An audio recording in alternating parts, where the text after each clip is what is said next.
So there's a famous place on the Washington coast. It's called the Ghost Forest. Have you heard about it before? It's out here, the coast of Washington. It's famous among geologists at least. And the reason it's famous is because it's just like it sounds, a ghost forest. It's a cool name, but it's a forest. There's a bunch of trees, and the trees are dead. They've been dead for centuries, and yet they're still standing. And it was a mystery for a long time, like, what's up with these trees? Who killed them? Why did they die? And about 35 years ago, a geologist from Seattle showed up. Brian Atwater was his name, and he paddled into the area with his canoe. And he found a bunch of clues that everybody else missed. He didn't really just work with the dead trees. He worked with the soil. He worked with the sediment layers below the soil. He worked with the elevation of the land. And he put together all this wonderful field evidence that built a case that those trees were killed by a big earthquake.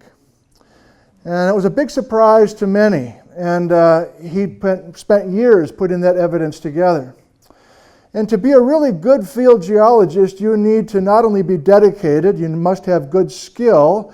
It's not just luck that you find this evidence, you know where to look. And then you have to be creative and inspired and imaginative, and you need to have confidence. And it's a rare field geologist that has all of those qualities. But this guy, Brian Atwater, had it. The confidence is important because nobody at the time thought that big earthquakes were possible on the Washington coast. I mean like magnitude 9 great earthquakes. But his evidence was so compelling that we now understand that was definitely the case 318 years ago. So you're checking your program. You're like, are we talking about earthquakes tonight? What's up? We're not. I'm starting with the ghost forest and earthquake discussion, but that's not what we're doing tonight. We're going to the Cascade Mountains tonight, the Cascades, and those are a line of beautiful volcanoes we all know. The Cascades have these gorgeous volcanoes, and they look like this. They actually look like that. I mean, they actually look, these iconic, beautiful cones, these scoops of vanilla ice cream on the horizon. I mean, they're just majestic. They're volcanoes. But I'd like to take that cool name, Ghost Forest, and modify it for tonight. I'd like to talk about ghost volcanoes in the Cascades. Not a ghost forest, but a ghost volcano. And nobody calls that except me. I thought it was a cool name. I like the ghost forest, and I wanted to get you to come to this lecture. So we're going to go to these Cascades and look for ghost volcanoes. So you're like, I'm not quite sure I understand what you're talking about. Well, these are the volcanoes. Mount Rainier, Mount Adams, Mount Hood, Shasta down in California, Baker, Garibaldi. Take your pick. Those are the volcanoes that we have during our short time on the planet. Those are not the ghost volcanoes. But there's overwhelming evidence now that between these cones, this looks like a pod with a bunch of peas in it, between these peas are a bunch of spots where cones used to stand. Mount Rainier-like cones. And the cones are gone. They just went away. And we want to look tonight at the evidence to reconstruct exactly where some of those cones used to be. There's dozens of these ghost volcanoes. Again, my words, not anybody else's. Ghost volcanoes. So instead of Brian Atwater, the guy I was talking about from Seattle, the star of the show tonight is a Portland geologist who spent 40 summers making maps in one particular area and working with evidence that everybody else overlooked to reconstruct these ghost volcanoes. And we're going to focus on a place that's up valley from Yakima. In other words, Yakima, Washington, between Yakima and the crest of the Cascades. We're going to find evidence for 5 ghost volcanoes. And you're like, I've never heard this. I've driven that all the time. I drive to White Pass or Chinook Pass, a ghost volcano. You drive right through it. You drive right through a ghost volcano on US 12. You drive right through a different ghost volcano on State Route 410. So you're like, I'm not quite still sure I understand what a ghost volcano is, but I'm buying it because I love that Yakima area and I want to learn more about it. So we're going to talk about the Cascades as a whole, but we're also eventually going to zero in on this area that's been carefully studied by this fellow by the name of Paul Hammond, who was a Portland State geology professor for 30 years, from the early 60s until the early 90s. And then after retirement, he kept going. And he'd pay kids out of his own pocket to continue the research. These young kids with the legs that can go up into the Goat Rocks Wilderness, etc., and put these maps together. So there's evidence tonight for these volcanoes that no longer are there. And that's really our focus tonight. So that's the introduction. Let's get into something specific. The Cascades run from southern British Columbia down to northern California. And there's more than a dozen of these cones, and those are the Cascades that we know and love. There are no volcanoes further north, there's no volcanoes further south in this line, but there used to be. So the Cascades go back 40 million years. There's a 40 million year history with the Cascade volcanoes. However, if we go back 40 million years and look at a plate map, so this is North America, and this out here is a seafloor spreading center. This is a map 40 million years ago, 40 million years ago. So if you've heard of the Mid-Atlantic Ridge, it's a place in the middle of the Atlantic Ocean that makes new ocean crust, and then the crust spreads away in both directions. We're making new plate material. It's an underwater mountain range. It's an active volcano. It's a whole continuous ridge. This is the East Pacific Rise, and it used to dominate the bottom of the Pacific Ocean. So this is North America. This is the western coast of North America 40 million years ago. And here are these two oceanic plates under the water of the Pacific Ocean. And this thing is called the Farallon Plate. I'm sure you haven't heard about it. The Farallon Plate. It's coming at North America. And this is the Pacific Plate, which still exists today. That's the one that's grinding along the San Andreas Fault. So when we had this monster ocean plate called the Farallon Plate, it was heading towards us, and then 55 miles offshore of the coast of North America, that oceanic plate started to dive. It started to subduct beneath North America. And that's really how we make big magma chambers like this, big underground rooms of hot magma that eventually get to the surface and feed volcanoes. So my first point tonight is that 40 million years ago, we had an intact chain of volcanic mountains from Alaska down to Mexico. Not just here in the Northwest, but we had Northwest-like mountains that were cone volcanoes, stratovolcanoes, from Alaska down to Mexico. Why? We had this huge Farallon Plate subducting beneath the entire west coast of North America. Okay? But we're going to change that story as North America starts drifting west. So since 40 million years ago, the only thing changing is North America is going to start drifting. It's going to start drifting closer and closer to the East Pacific Rise. So I'm going to flash forward to today. About 20 million years ago, the East Pacific Rise, the thing that was making the Farallon Plate, started slipping beneath North America. In other words, North America started crossing this thing. And by the time we get to today, now here's North America. Now here's the west coast of North America. Now we mostly have the Pacific Plate that's offshore of California, and there's no longer subduction because this oceanic plate is going towards Japan. And we only have a small little piece of the Farallon Plate that's still around. That says JDF. That's the Juan de Fuca Plate. So the reason we have the Cascades today is because we have the Juan de Fuca Plate subducting and making our line of volcanoes that we know and love as the Cascades. But that's a remnant. I'll make a pea pod with a bunch of peas in it again. So that is that. But the real interesting question is, what happened to those volcanoes that used to be in California? In other words, if the volcanoes used to be here and they're gone, are they still there? Can you point to the volcano and just say that, well, that's a volcano that doesn't erupt anymore? Or is it worse? Worse meaning, is the volcano completely erased and gone? And you know where I'm going. Those are our first ghost volcanoes to talk about tonight. There are ghost volcanoes in eastern California. And we can do this. X's tonight are going to be ghost volcanoes.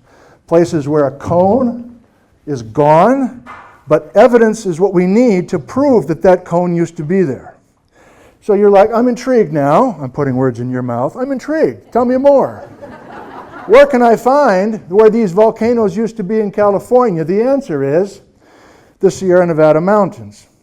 So if you've been to Yosemite or Kings Canyon, or hiked on the John Muir Trail, or taking I-80 over Donner Pass, you're crossing the Sierra Nevada mountains of eastern California. What kind of rock is in the Sierra Nevada mountains? Thank you. Granite. Now, granite forms down here. So let's get rid of our subducting plate. Let's solidify the magma. Let's turn the liquid to stone. And now let's do some serious amounts of erosion. Let's erode. Let's erode. Let's keep going. Let's erode some more. Hell, let's keep going. Let's erode some more. And by the time we get done erasing,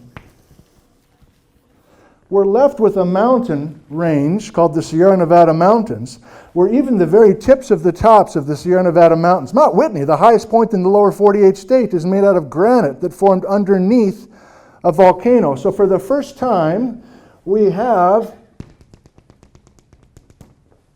a ghost volcano. Can you see it now?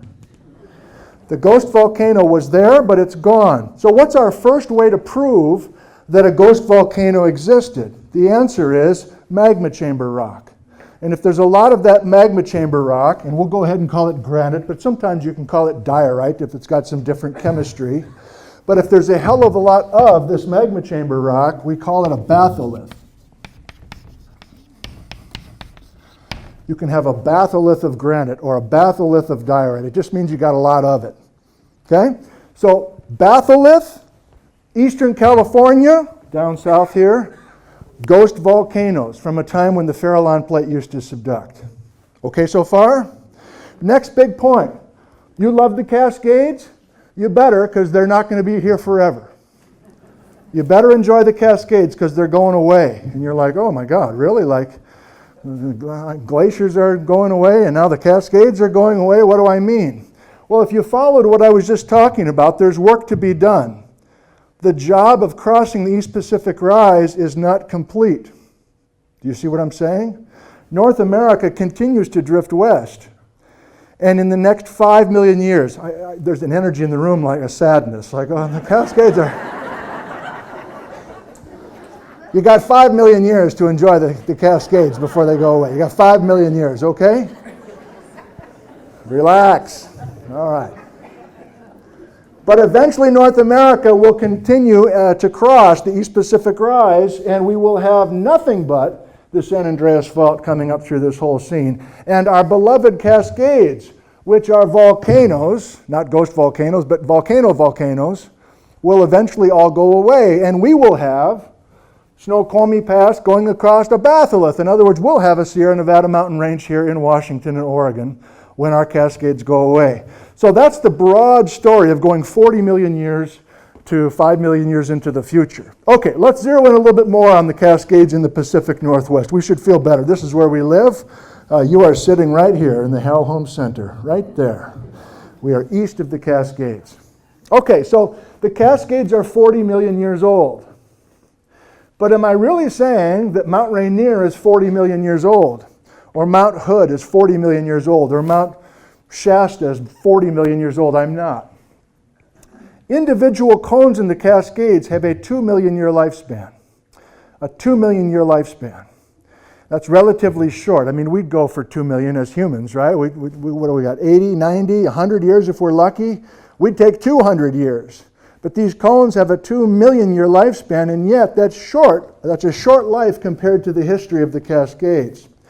So now if you're a step ahead of me, you go, oh, I understand why we must have a bunch of ghost volcanoes in the Cascades. If these individual cones, these circles, these P's, if they only exist for 2 million years, and we got 40 million years of action, there must be dozens of ghost volcanoes in the Cascades, and there are. Each of those X's is a place where a cone had its moment in the sun for 2 million years and then it went away.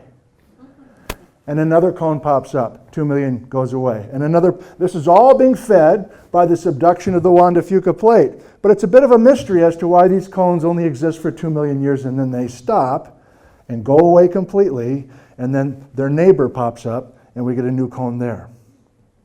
Okay, well, we need to explore that a little bit because that's really the meat and potatoes of this lecture. what was Paul Hammond, the guy from the Portland State University, finding in the east slopes of the Cascades between Yakima and the crest of the mountain? He was finding some batholith material, so that's one way to tell us that we had a cone. And you're like, okay, well, I'm not sure I totally buy that. Well, you need to get the age of the batholith, the age of the granite. You need to get the chemistry of the batholith, the geochemistry, which minerals are present, what are the isotopic signatures, etc.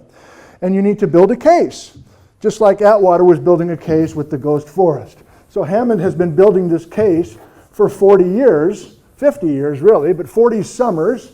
He trained dozens and dozens of young geologists over the years, many of whom are professional geologists now. So it's a living laboratory for this guy, Paul Hammond. So if we make a quick list, maybe just 3. So if we make a list of evidence for our ghost volcanoes, we've already talked about one. We talked about it in California, but I'm telling you that there's something called the Snoqualmie batholith, and the Index batholith, and the Chilliwack batholith, and places that you know, which are big blobs of granite and diorite that are the plumbing system of cones that we used to have a cone right on top of Snoqualmie Pass. Right at Snoqualmie Pass. It's ironic, when you cross the Cascades on I-90 today over Snoqualmie Pass, you never see a volcano. There's never a glimpse of Rainier, but it is a volcanic mountain range, and there used to be, in other words, there's a ghost volcano on top of Snoqualmie Pass. A second way, and this is really the main way that Hammond is making a case in this place west of Yakima, is to look for partial cones. So let me explain what I mean. We know these stratovolcanoes are cone-shaped. We're fine with that, hopefully. So let's draw again. I'm not much of a drawer, but I can draw Mount Rainier. Okay, that's a cone. So Mount Rainier is a full cone. It's not a partial cone because it's still active. If it erupts, it rebuilds itself, as we'll see tonight. St. Helens is an active cone. It erupted in 1980. It's rebuilding itself right now. Mount Mazama in southern Oregon, known as Crater Lake, has Wizard Island. That's the mountain rebuilding itself. But if you truly are a ghost volcano, you lose elevation and there's no way to rebuild yourself because the magma's gone. There's no putty left to rebuild yourself. So partial cone is just like it sounds. Let's make a couple more ghost volcanoes. And by the way, we can assume, just a nice round number, that when we have our full cones, they're about 15,000 feet high. Let's pick a nice round number, 15,000. I know Rainier is not quite that, but let's just do that, okay? So 15,000 feet is the height of Rainier, roughly. There's a partial cone, in other words, a ghost volcano, just south of White Pass, where the bottom half of the cone is still there. But the upper half of it is gone, has been eroded, because it's a ghost volcano. This is known as the Goat Rocks Wilderness and the Goat Rocks Volcano. I might as well give you some ages right now. 2.6 to 0.6 million years old. There's our 2 million year lifespan. And so our Goat Rocks Volcano, I'll show you plenty of video clips and other things tonight, is a partial cone. In fact, it's truly a half. And I'll show you a map of the Yakima area in just a second. A more severe version of a partial cone is where most of the mountain is gone. Most of it is gone. But we simply have the base that's left, the base of the cone that's left. And there's certain kinds of deposits that prove we're at the base. There's oftentimes from a map or a Goodyear blimp view, a circular crater that helps us reconstruct that we are truly down there at the guts or the floor or the bottom of that old cone. So those are a second line of evidence to reconstruct these ghost volcanoes. I'm setting you up for all these video clips and images coming in just a bit. But there is a third way, and it's damn clever. A third way to try to convince somebody that a ghost volcano used to stand, even though the mountain is totally gone. You want to try to find flows, lava flows or mud flows, that came out of the volcano when it was active, flowed 30, 40, 50 miles away. And even if the cone goes away, we still have the flows. Can you picture that? It's like we got the spider's legs, but we don't have the spider anymore, if we look on a map. And if you study the chemistry of those flows, and the age, of course, of those flows, you can reconstruct that. So on a map, we can look at a ghost volcano. These are typically dashed circles on a map, as we'll see over and over tonight. But we might have a lava flow that traveled, 50 miles. And I can't hold it, I got to say what it is now. So this particular ghost volcano, you know what? I can do that here. So I made a map for you before you showed up, before they opened the doors, and we had a Who concert in here, people fighting for their chairs.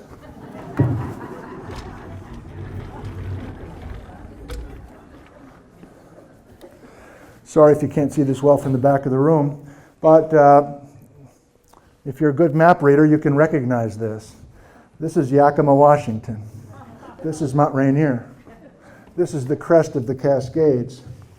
And we have 1, 2, 3, 4, 5 ghost volcanoes between Rainier and Yakima. And these white lines are highways.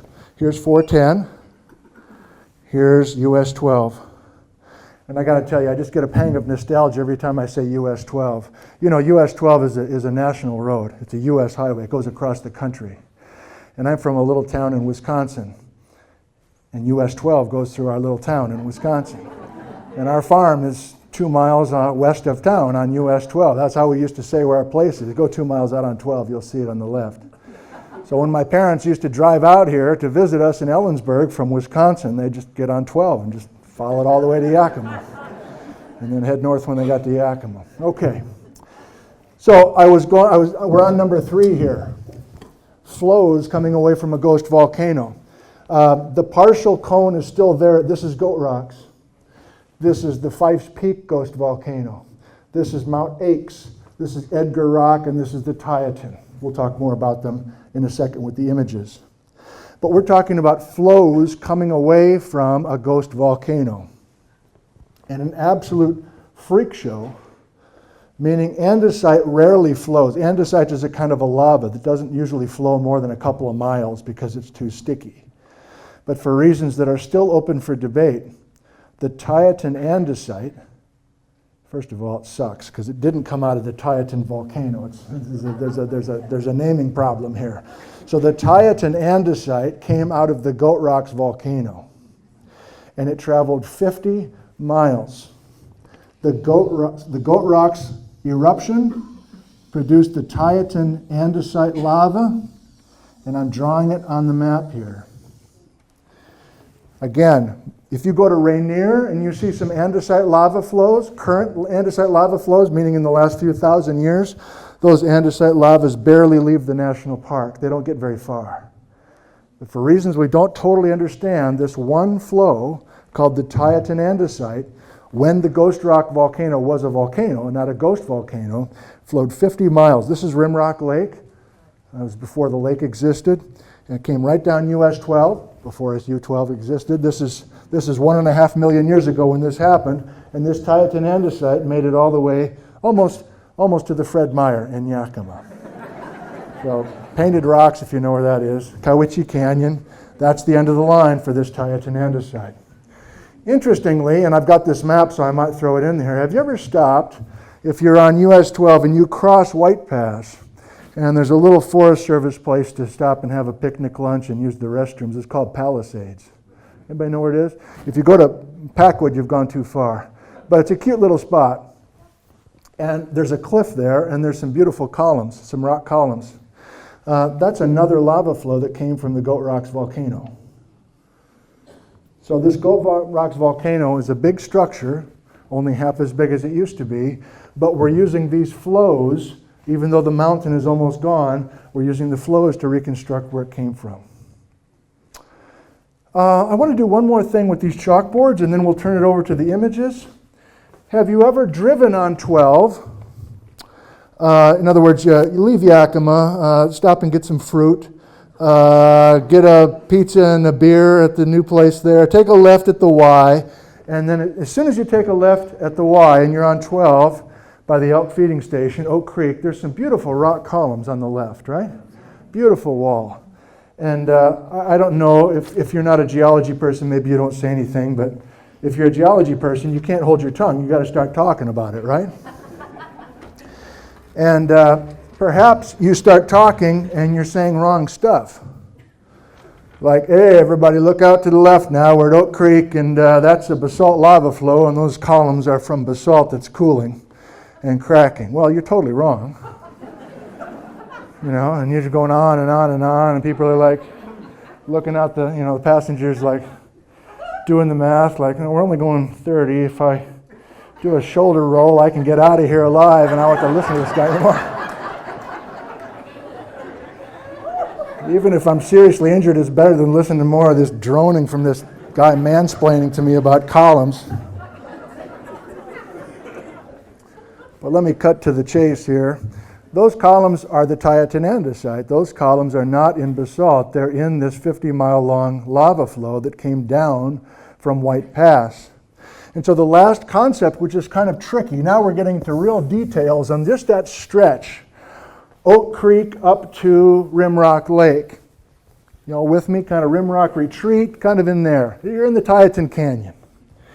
So there are some columns. How can I do this now? This is Yakima's over here, and White Pass is over here. This is a crappy image now, but we're going to try it anyway. And so there's the columns in the Titan Andesite are beautiful. They're not only tall, they're really exceptionally wide. And locally they're called the Royal Columns, and the climbing community loves going there and rock climbing on those columns. Now that's the Titan Andesite, and so that lava flow is coming from the Cascades. It's coming from White Pass. So I'm going to put west up here, and I'm going to put east up here, and I want to put some letters here if you don't mind. So this is the Titan Andesite coming from the Goat Rocks volcano. Again, that's the one that I think a lot of people think are basalts.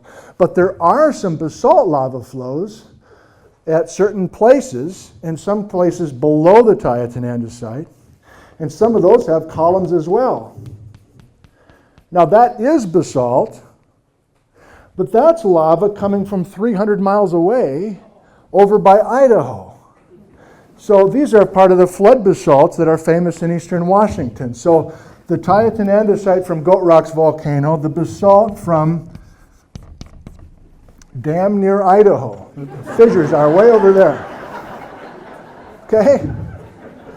So that's one of our tricks when we visit some of these places visually is, I'll try not to say it too many times, it'll just get, you'll start to try to get out of the car. But are we looking at the Titan Andesite columns, or are we looking at columns from the basalt, which is 15 million years old? And this is, my main point is this is a geologic crossroads. This area that Paul Hammond is mapping, he's not only finding Yakima, Cowiche Canyon, Titan Canyon, Goat Rocks, Wilderness, etc. He's not only finding the ghost volcanoes, but here come the lavas from these cracks out in eastern Washington, the basalts that are flowing this way, that's this stuff. And then here's the Goat Rocks volcano, too small to see on this map, flowing from west to east. So it's a crossroads of two different lava flows with different signatures. And to the untrained eye, it just looks like a bunch of lava rock that's dark colored. So perhaps this lecture can help with that. If you know and love this area, and why wouldn't you love this area? If you don't know this area well, it's beautiful. I mean, oftentimes the best geology places are just boring, dry, ugly places. This has got interesting geology, and it's absolutely spectacular scenery as well. So give us a second, we'll talk about getting set up for the slides here. So I'll be with you in just a second. Thank you. All right, you ready? This is going to be a barrage of stuff, but most of it is pretty pictures. So let's go ahead and get started. So we do have these gorgeous stratovolcanoes. There is no denying this. So today, what do we have? We have Mount Rainier. Today, what do we have? Volcanoes, not ghost volcanoes. This is Mount Adams down by Yakima. This is Mount St. Helens, of course. That looks a little different because it was active on the morning of Sunday, May 18th, 1980. And young people in the room, this is what Mount St. Helens looked like before 1980 and after the eruption. Mount St. Helens before the eruption in 1980 and after. But the key point is these are not ghost volcanoes. They still have magma and they rebuild themselves pretty quickly. So we have regular eruptions of these cones after they rebuild themselves. We have no video of those first few seconds, but we have some photographs that help us understand what happened on that dramatic morning in 1980. This is Mount St. Helens. This is the pyroclastic blast out in front of the lahar and trees being blown over like matchsticks. And then for the rest of the day, ash coming out of Mount St. Helens, an active cone, still active, still has magma beneath it. And that fine ash is being blown downwind to communities like Yakima and Ellensburg. This is Ellensburg on top of Craig's Hill on that day, 1 o'clock in the afternoon. Too much ash in the atmosphere to see the sun. And the next morning on Craig's Hill, a fine ash that you can still find if you know where to dig in your backyard. So St. Helens is still there. It is in the process of rebuilding itself, although right now it's pretty quiet. Now take that ash from 1980 and compare it to the ash that we can find from Mount Mazama, which exploded, also a cone, also an active cone, which exploded 7,700 years ago. And so here's a case where the whole mountain is gone, and we're just left with the basal section, but it's an active cone, so it will rebuild itself. We only get a ghost volcano if we remove the heat, if we remove the magma system completely. So these are photos of Mount Mazama, better known as Crater Lake today. Now we're nervous that Rainier will do something like that, but there's no way to forecast that, and so we'll just hope for the best. That's not a great strategy, but we'll hope for the best. And at least we're monitoring these mountains and can get a good sense of when activity is brewing. In other words, when magma moves, we have all sorts of seismic information to help us track that. So from downtown Tacoma, we can see Rainier. From Crystal Mountain and we ski, we can see Rainier. You can see Rainier from downtown Seattle. Even on the east side over here, we see Rainier. It looks different than the west side because it's the east side of the mountain. You know, it looks different over here. And you can go to Sunrise in Mount Rainier National Park and you can walk right up to the dang thing. You know, you put your hand right on it. And some of you have spent years climbing to the top of Mount Rainier. And I applaud you for that. I'm not much of a mountaineer personally. And people come from around the world to visit Rainier because of these beautiful photographs and these beautiful wildflowers. And you can get out of your car and walk just a few feet and get experiences like this. It's a tremendously accessible place. And it's not just Rainier, of course. It's all of our stratovolcanoes in the Cascades. Now, we have been studying these cones for 100 years, and we still can't forecast the next event. But with Rainier, before we leave Rainier, there was a famous event that happened 5,600 years ago. And I'll show you this old animation, which is still the best I've seen, of the northeast flank of Rainier failing, a catastrophic landslide. The landslide converts into a mud flow. I know this looks like lava, but it's a mud flow. A lahar or a mud flow is just simply a landslide that converts into a flow because of so much water present. So here comes this Osceola mud flow, it's called, 5,600 years ago coming down the White River Valley. And when it finally gets down to the flats, down at Enumclaw, it starts flooding the South Puget Sound with all this material. We've got tens of thousands, hundreds of thousands of people living on top of this thing now, and Rainier has rebuilt itself, and so there is some concern. Interestingly, we really don't have, this is footage of a lahar, a volcanic mud flow. It's like liquid concrete coming down a river valley. It's a hazard, of course.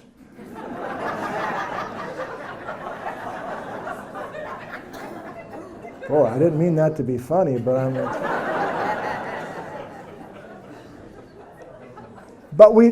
Paul Hammond, when he's reconstructing the ghost volcanoes in the area we're talking about tonight, there's really not a whole lot of lahars present. I'm not quite sure why that is. There are some lahars there, but they're much, much younger than the age of the ghost volcanoes we're going to be talking about. I'm going to stick with this because this is St. Helens now, so mud flow coming down the Toutle River Valley in 1980. But we're sticking with it because now we revisit what Rainier looks like after it did its Osceola mud flow story, and there's this huge open horseshoe that needs to be refilled. And again, it's an active cone, so magma will be coming to the surface and rebuilding the top of Rainier, which has happened in the last 5,600 years of time. And so it's an ongoing process, and it's fun to kind of appreciate that. Okay, remember we went broad there for a bit and talked about the Cascades being part of a much larger story. And here's the East Pacific Rise, which has yet to slip beneath South America. So another way to say this is North America used to look like South America today. South America has stratovolcanoes going all the way down its coast from north to south. They have the Andes. So we had an Andes mountain range, but it doesn't exist anymore because of North America crossing this East Pacific Rise. That's what I tried to do with you on the chalkboard. East Pacific Rise, and now the East Pacific Rise is only still out in the water offshore of the Pacific Northwest, and that's why we've cornered the market on beautiful cones, and everybody else has lost theirs. From the side, this is what it looks like. North America coming in. Here's the subduction feeding the cones, but we're getting dangerously close 30 million years ago to crossing over the East Pacific Rise, at least in California. Animation, in case you can't quite put this together in your mind yet. Subduction of an ocean plate, large volumes of magma. They rise, they feed magma chambers. We're going to form batholiths of granite and diorite here. We're going to have cones up there. Until when? Until we get rid of the subducting ocean crust. If we can get rid of the ocean crust, then we'll get a bunch of ghost volcanoes. And that's what's happened in eastern California. Here's another animation in case you love these. The last 40 million years of time, North America crossing the East Pacific Rise in the south and has yet to cross the East Pacific Rise on the north. Here's California losing its volcanoes as we speak, as this time goes by. So if you go to eastern California and the mountains called the Sierra Nevadas, it's one huge batholith. There's different ages of magma, so you can reconstruct different ghost volcanoes, but generally it's one huge big pile of plutonic igneous rock.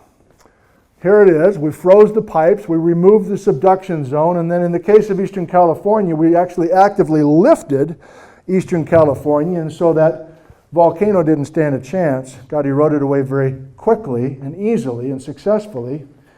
And the gold rush of 1849 is part of that story, by the way. So here's this batholith of granite then coming to the surface, and here all is that magma chamber rock, that batholith material today in Yosemite Park. I'm saying this is the future of Washington and Oregon's Cascades. Not bad, you know, we're fine. We might lose our cones, but we'll still have gorgeous scenes like this to hike to. And you're like, well, I know places in the Cascades that are like this. And yes, you do. Those are places where there are ghost volcanoes currently. But I'm saying the whole Cascade Range is going to be one big ghost volcano once upon a time in the future.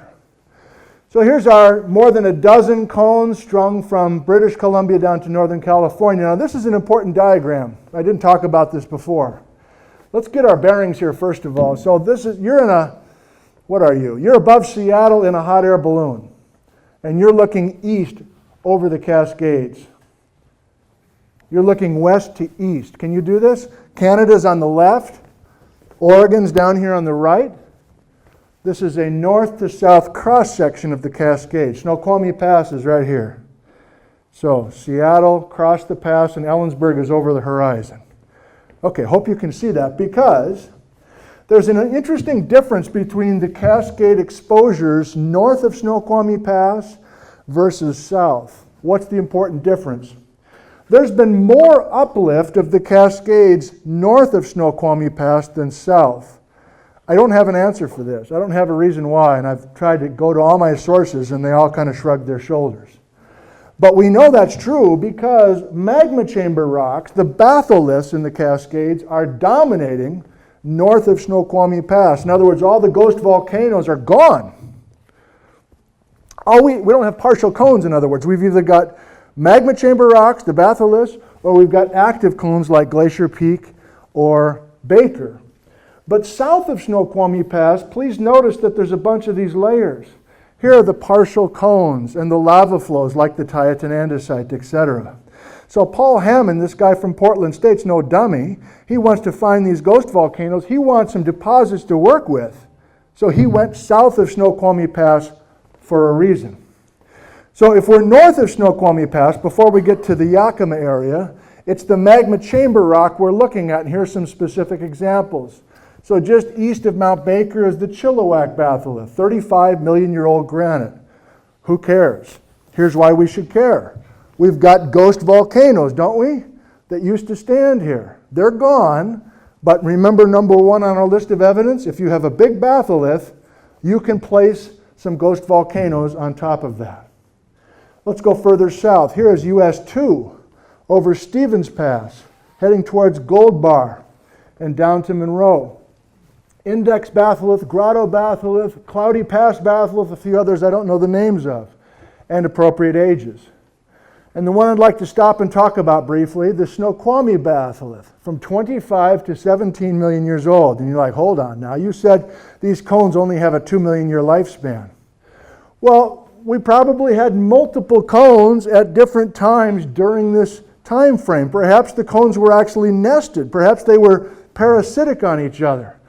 You've been to the Three Sisters? Those are 3 stratocones that are kind of growing on top of each other. So that kind of a scene could be appropriate, but notice we're right at the pass.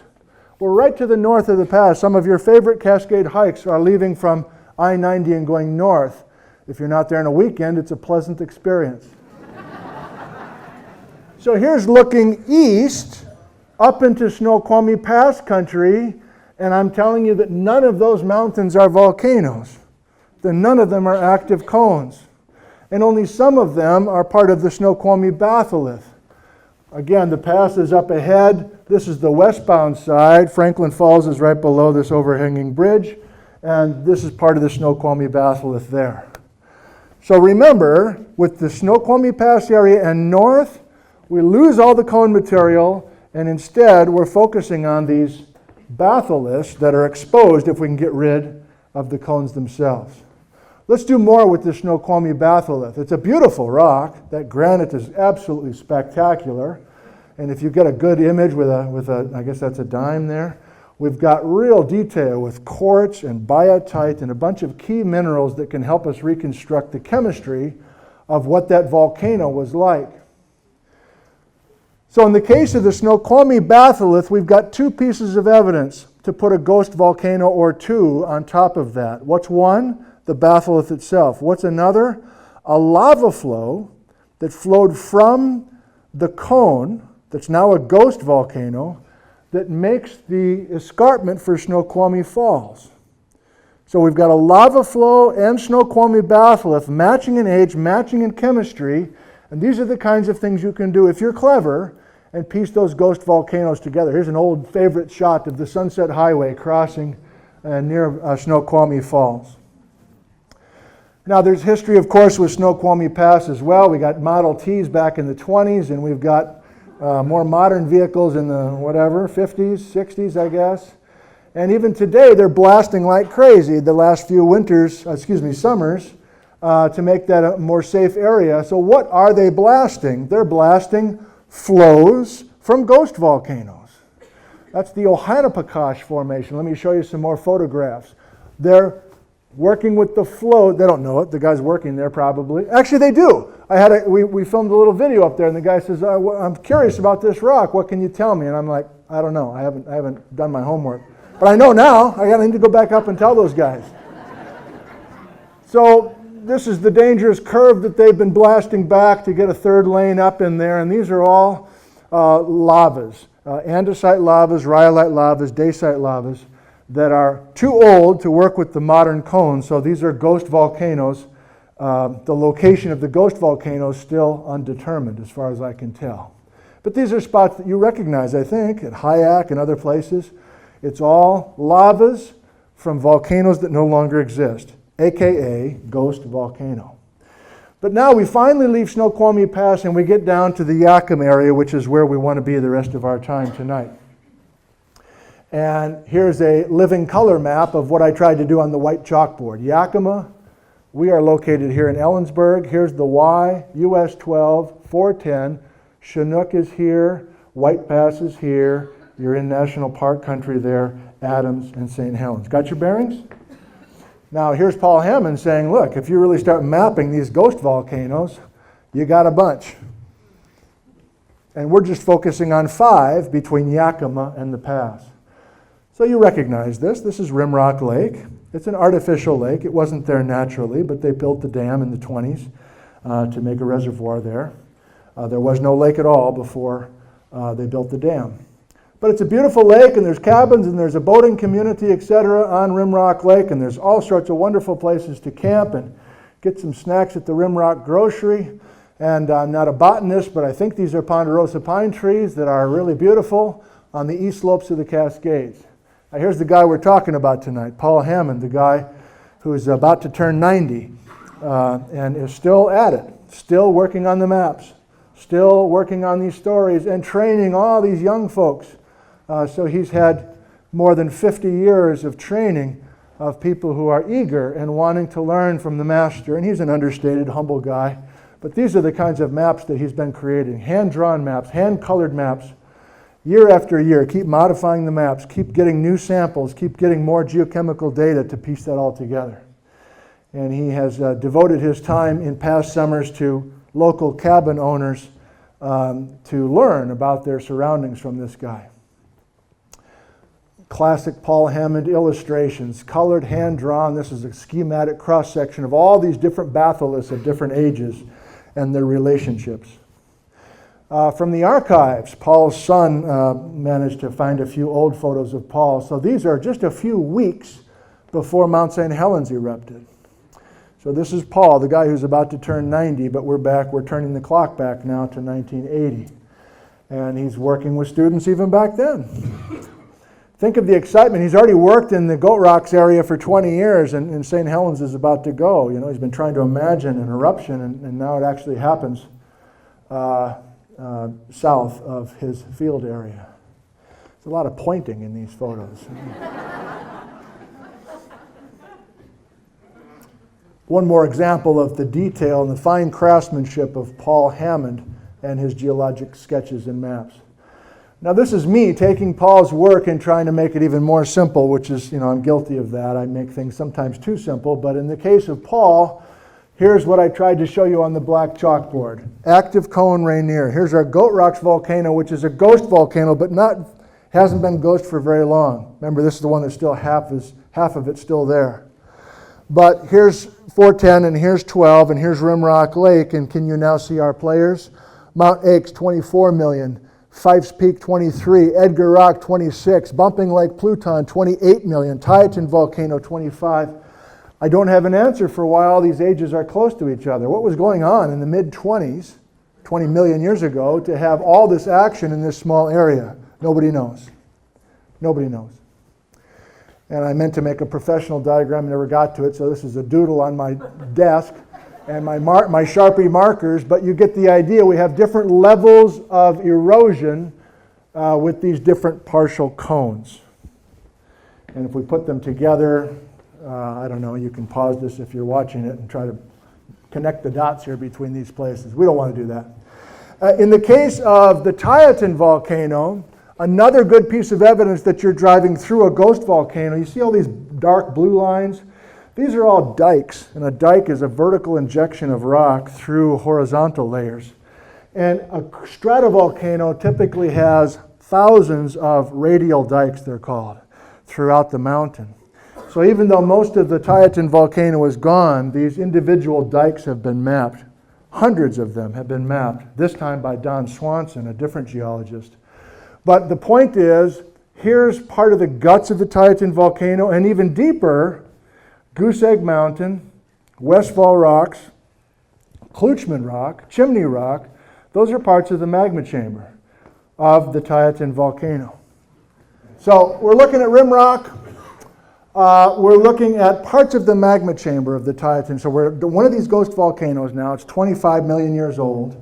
And you might recognize this. This is right by the dam. You can drive right through one of these magma chambers, one of these batholiths. So this is Westfall Rocks, but you're driving through the uplifted batholith of the Titan volcano. Beautiful craftsmanship on that tunnel, by the way. And I had help from some locals, Ray and Steve and John, who were finding good spots for us to film and also to take students and other field trips. So again, big magma chamber, think the batholith of the Sierra Nevada mountains if you like. just a smaller version. Titan volcano, the ghost volcano. The volcano's gone, but we're looking at the magma chamber rock. And in certain places, that magma chamber has been heavily eroded to these pinnacles of Klutschman rock.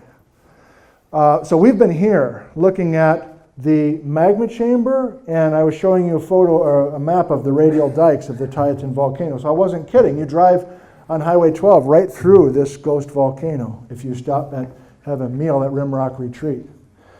Now, since that, I brought my students, my central students down there. So we have a Pacific Northwest class, and so we went down 3 Wednesday afternoons in a row, and they read scientific papers by Paul Hammond and others, and we had discussions, and we hiked together, and these are some of these columns that I want to be talking with you about in just a bit. So some of you know that this Titan Andesite, these columns are right there next to the road. And they're part of this story. So if this is all the Titan Andesite, where did that lava come from? I say, if this is the Titan Andesite, where did this lava come from? The Goat Rocks volcano. Very good. There's a lot of beautiful columns in this Titan Andesite. Is it an andesite or a basalt? It's called the Titan Andesite, so it's an andesite. Of course it is. Good job. You're 2 for 2. Everyone knows the spectacular cone-shaped stratovolcanoes of the high Cascades. But the Titan River Canyon, west of Yakima, of 4, and a 5th ancient volcano, which stood where we now have Goat Rocks Wilderness. The Titan River tumbles from high in the Cascade Mountains down to the sagebrush and lush orchards of central Washington. Everyone knows the spectacular cone-shaped stratovolcanoes in the high Cascades, but here in the Titan River Canyon, there are stories to be told of huge cone volcanoes just west of Yakima, 4 of them, and a 5th volcano that used to stand at Goat Rocks Wilderness. A Mount Rainier-like volcano once stood right here. The volcano is gone, the lava flows are gone. The only thing remaining are monoliths down there above the lake that are part of the magma chamber from 25 million years ago. In the dark, the magma solidified, diorite that's 25 million years old. This was the magma chamber, the plumbing system underneath that cone. The volcano is gone, but these monoliths tell us that this was ground zero for a beautiful stratovolcano. Now let's switch it up just briefly. We all live here, or many of us do. Some of us are from out of town. And there are some white cliffs out by Thorpe on Highway 10, the old road to Cle Elum. Those white cliffs are part of this ghost volcano story from Paul Hammond's area.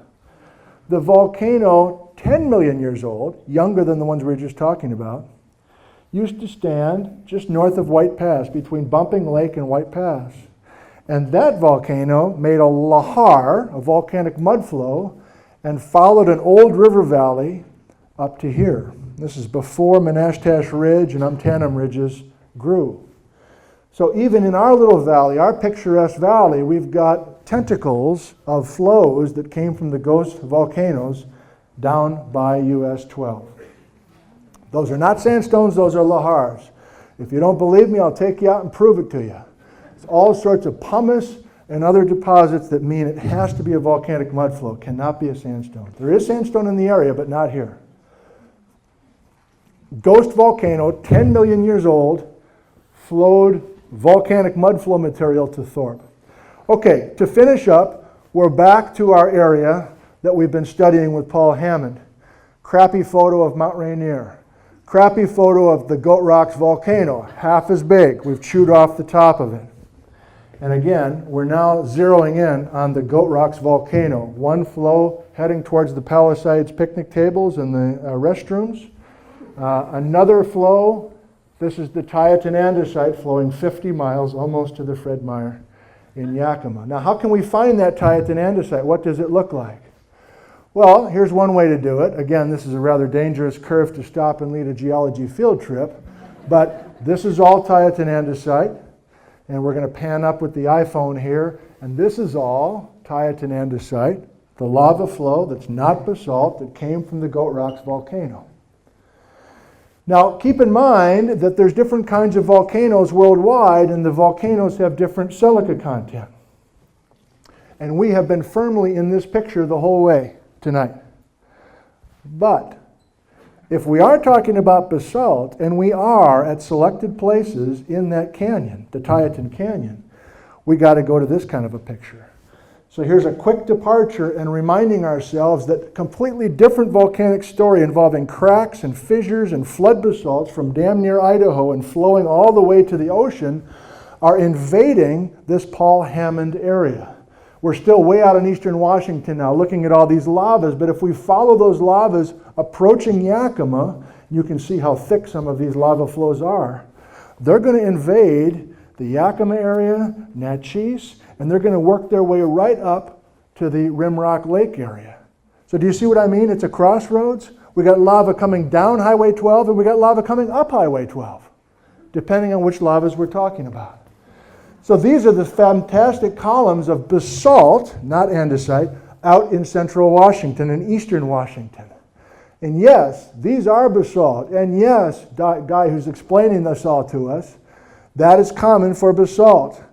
It's rare to find columns in things that are not basalt lava, but you can find them, like in a place called the Titan Canyon.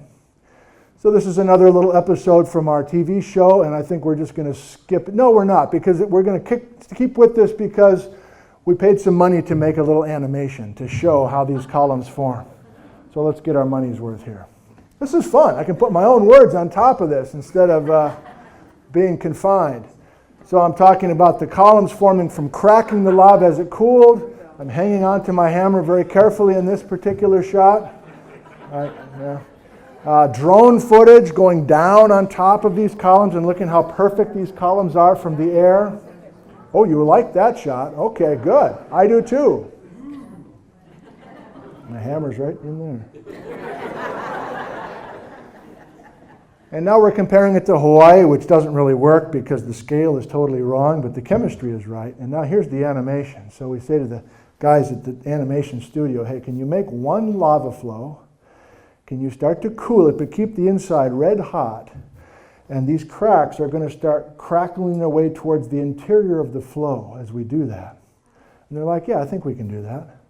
And then I'm going to cut it right here, but they finished the animation by having the Ice Age floods out in eastern Washington rip off the top of this lava flow.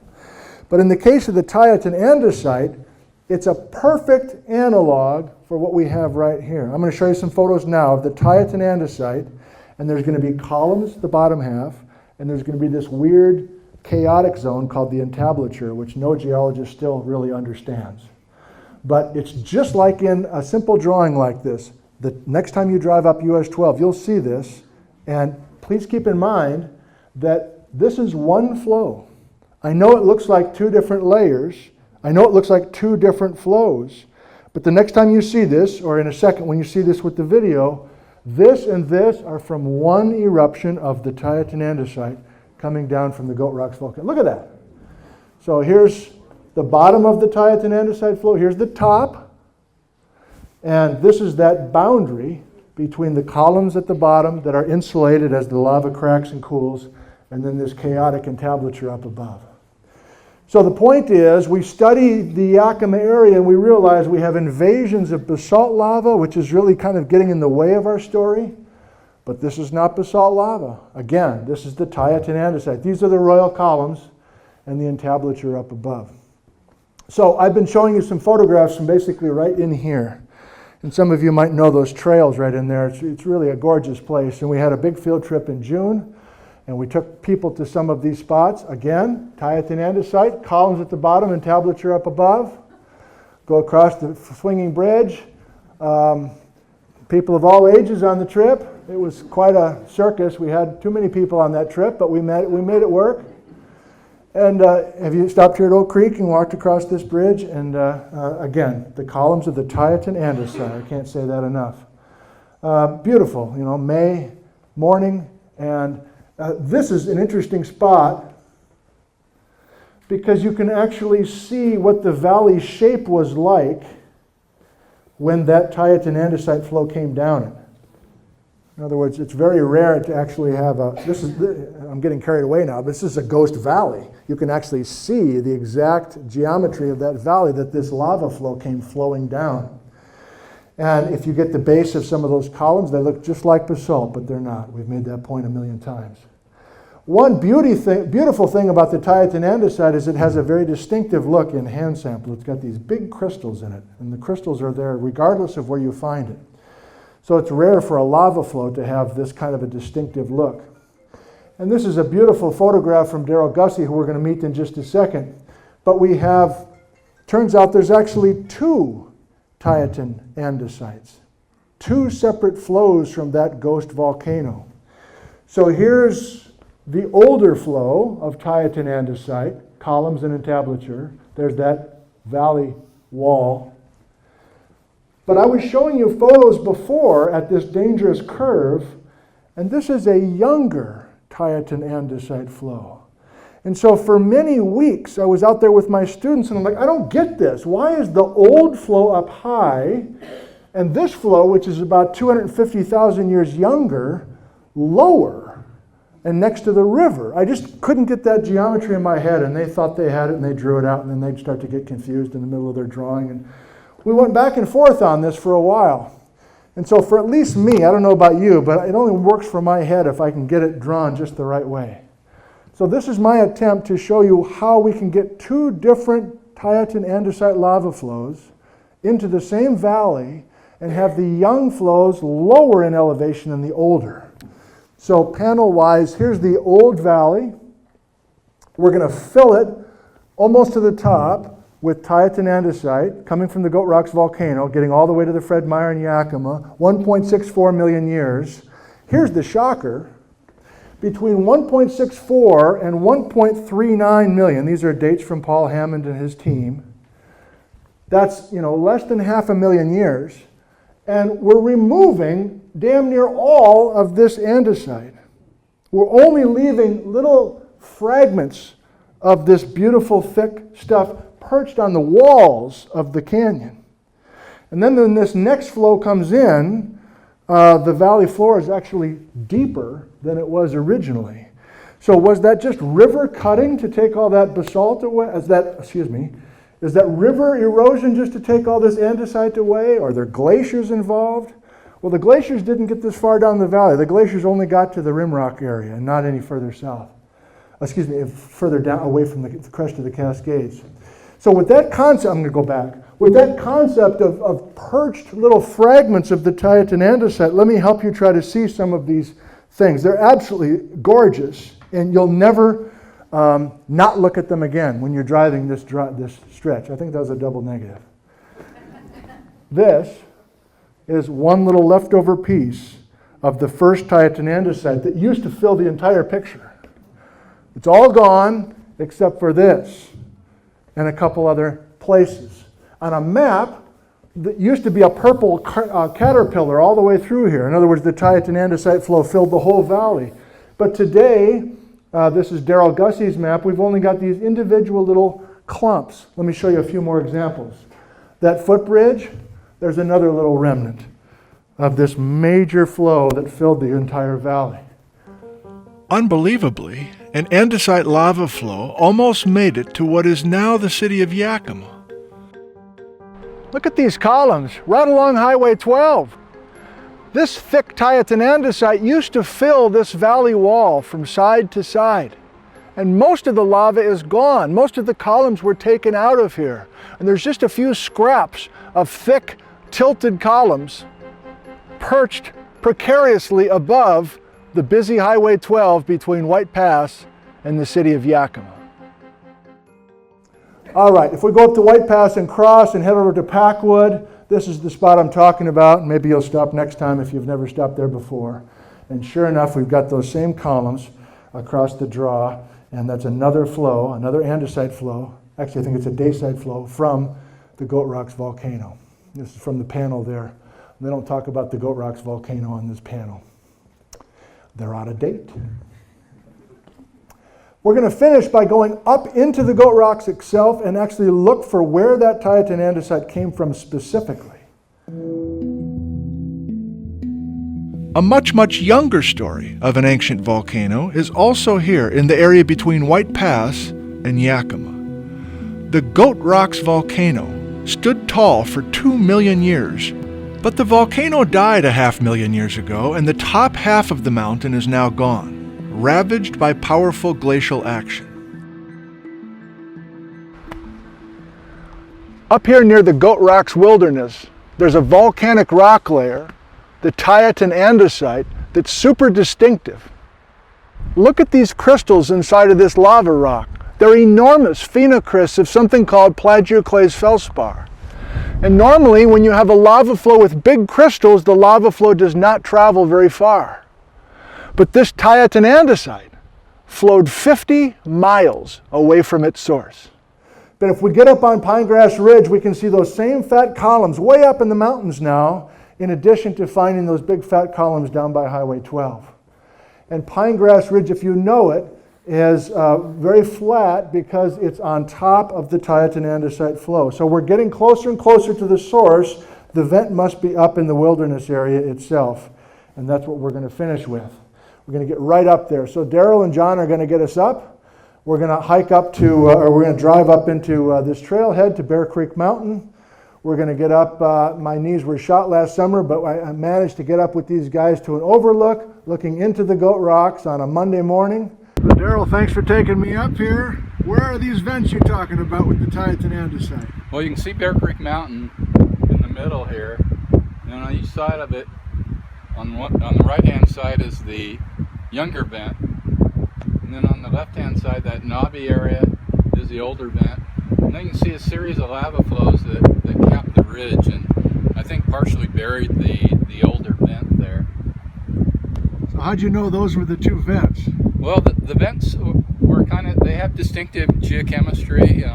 The chemistry of the rocks is different enough for each of the vents that they relate to the chemistry we have for the Titan Andesite flows further down in Titan Canyon and towards Yakima. Nice. Thank you. Here are some photos from Daryl to show the exact vents, and only a few geologists in the room might recognize that this means we're right at the vent. We've got agglutinate, we've got spatter, we've got all sorts of deposits that are falling out of these vents. There's all sorts of very special volcanic deposits that tell us this is ground zero up in the Goat Rocks for those two Titan Andesite flows. The big one, the thick one, and then the smaller one that managed to flow into a lower valley. Daryl and John working in association with Paul Hammond. So we got Daryl on the camera with this little short TV show. 100 years ago, field geologists speculated that the distinctive Titan Andesite erupted from Mount Rainier. But recently, Forest Service geologist Daryl Gussie has traced the Titan Andesite on foot back to its precise source, deep in the remote Goat Rocks wilderness. It took the older Titan Andesite lava flow about 12 years to flow from Bear Creek Mountain to Cowiche Canyon just outside of Yakima. The older flow was dated at 1.64 million years old, and the younger flow was dated at 1.39 million years old, a difference of about 250,000 years between the lava flows. Those dates put us squarely in the Ice Age, where lava flows and glaciers were competing for space. If this Cascade stuff intrigues you, and you know the Cascades like the back of your hand, and you want to know more, there's lots more that has been figured out, in addition to this work by Paul Hammond. I highly recommend this roadside geology book written by Pat Pringle. It's mostly of Mount Rainier National Park, but he goes outside of the park, including the areas we were talking about tonight, and it's beautifully done, and there's tons of references for that as well. And one of the areas that I'm just starting to get interested in, and may follow through on a lecture down the road, is between the Goat Rocks and Portland. Every one of these black dots is a very, very young vent, much younger than the goat rocks. During the Ice Age, we've got cinder cones and other little volcanic events that are like erupting into ice. And you've got spatter and ash falling on top of glacial ice and burning holes underneath the ice. And I don't know hardly anything about these vents. You might know, but I don't yet. Even the hills outside of Portland are full of these very young volcanoes, cinder cones, around Goldendale and other places like that. So that's on my list and maybe on your list too. So here's hats off to hats off to Paul Hammond for all of his work, a lifetime worth of work, helping us see evidence for the ghost volcanoes in the Rimrock area, and perhaps one day even Mount Rainier will become a ghost volcano. Thanks for coming tonight, everybody. Appreciate you coming. Thank you. Thanks much.